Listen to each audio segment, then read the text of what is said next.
अस्सलामु अलैकुम, मैं उमर फ़ारूक नए अखबार अरकान के साथ हाजिर हूँ। म्यांमार के दारुलहुकूमत नेपिडो में पेनलोंग अमन कॉन्फ्रेंस हुआ, जिसमें बर्मा के सिविल और फौजी सरबराहान, सियासी जमातों के वफूद और नस्ली अक़लियतों से ताल्लुक़ रखने वाले बागी ग्रुपों ने शिरकत की। पेनलोंग कॉन्फ्रेंस की तारीख़ बर्मा की आज़ादी से जुड़ी हुई है। पेनलोंग के मकाम पर 1947 में बर्मा से ताल्लुक़ रखने वाले तमाम नस्ली अक़लियतों का इजलास हुआ था, जिसमें तमाम नस्ली अक़लियतें आज़ादी के बाद नस्ली अक़लियतों के मुस्तक़बिल के हवाले से कुछ नुकात पर मुत्तफ़िक़ हो गए थे। पेनलोंग माहदे को बर्मा की आज़ादी के बाद बर्मी हुक्मरानों ने रद्दी के कागज़ से ज़्यादा अहमियत नहीं दी। बर्मा की आज़ादी के 10 साल बाद पेनलोंग माहदे से इन्हिराफ और नस्ली अक़लियतों के ख़िलाफ़ मानदाना और मुतासबाना सरकारी सलूक के ख़िलाफ़ हुकूमत के ख़िलाफ़ मुसल्लह जद्दोजहद शुरू कर दी थी। बर्मा में तवील आमराना दौरे हुकूमत के बाद आंग सान सूची की हुकूमत नस्ली अक़लियतों को सियासी और मसल्ह ग्रुपों के साथ 21वीं सदी की अमन पेनलोंग कॉन्फ्रेंस के नाम से बातचीत कर रही है। इस सिलसिले का दूसरा राउंड नेपिडो में बगैर किसी हतमी नतीजे के अख्ताम को पहुँच गया। इस कॉन्फ्रेंस के दोनों सेशंस में किसी भी मरहले पर मुसलमानों को मदऊ नहीं किया गया था, जबकि मुसलमान बर्मा के सबसे बड़ी अक़लियत होने के साथ साथ 1947 के पेनलोंग कॉन्फ्रेंस की कामयाबी के लिए भी अहम किरदार अदा किया था। आज आंग सान की बेटी सूची इस पेनलोंग कॉन्फ्रेंस को आगे बढ़ा रही है, जिसमें आज मुसलमान मौजूद नहीं। बर्मी हुकूमत की रियासती सतह पर मुसलमानों के साथ तासुब अब ढकी छुपी नहीं रही और सूची की मुतासबाना सोच भी आशकार हो चुकी है। अब तक के इक़दाम से लगता है कि आंग सान की बेटी बाप के सियासी वारिस नहीं, बल्कि जनरल नेवन की सियासी वारिस का हक अदा कर रही है। अराकान बर्मा का सबसे बड़ा मुस्लिम अक्सरियती शहर मोंगडो में अक्टूबर 2016 से बर्मी फ़ौज की वहशियाना मजालिम का सिलसिला जारी है। बर्मी फ़ौज रोहिंग्या मर्दों को गिरफ्तार करने और कत्ल करने के लिए कई मंसूबे पर अमल कर रही है। उसके लिए मोंगडो के घरों में अपने एजेंटों के ज़रिए साजिशें कर रही हैं।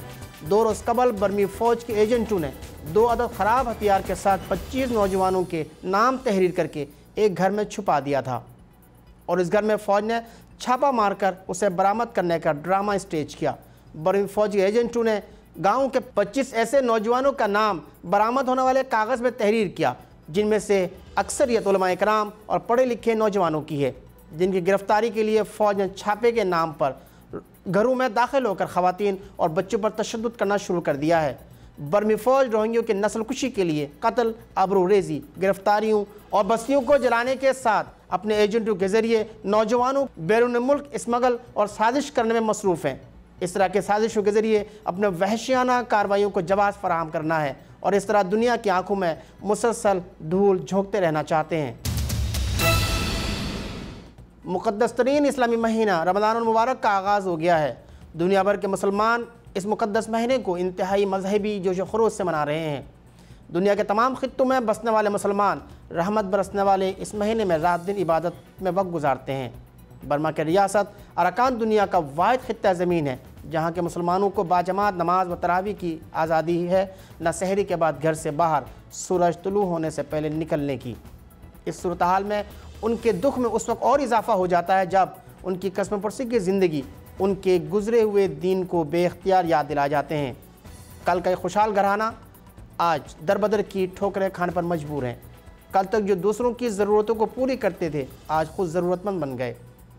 कई सालों से उनके हालात जैसे थे, आज उससे कहीं ज़्यादा बदतर है। आहें सिसकियाँ, महरूमी, अपनों को खोने का दुख उनका पीछा नहीं छोड़ते और ना ही कोई मदावा करने वाला है।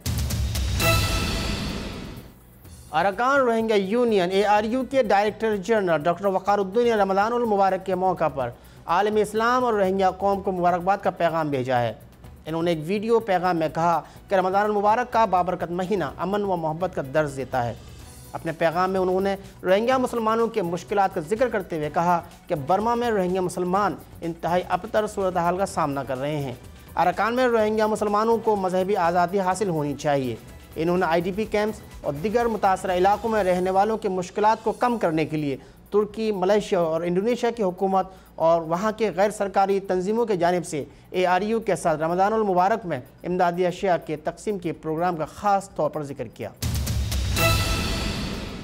ये थी इस हफ्ते की खास और अहम खबरें। अगले हफ्ते नए खबरों के साथ फिर हाजिर होंगे। इजाज़त चाहता हूँ।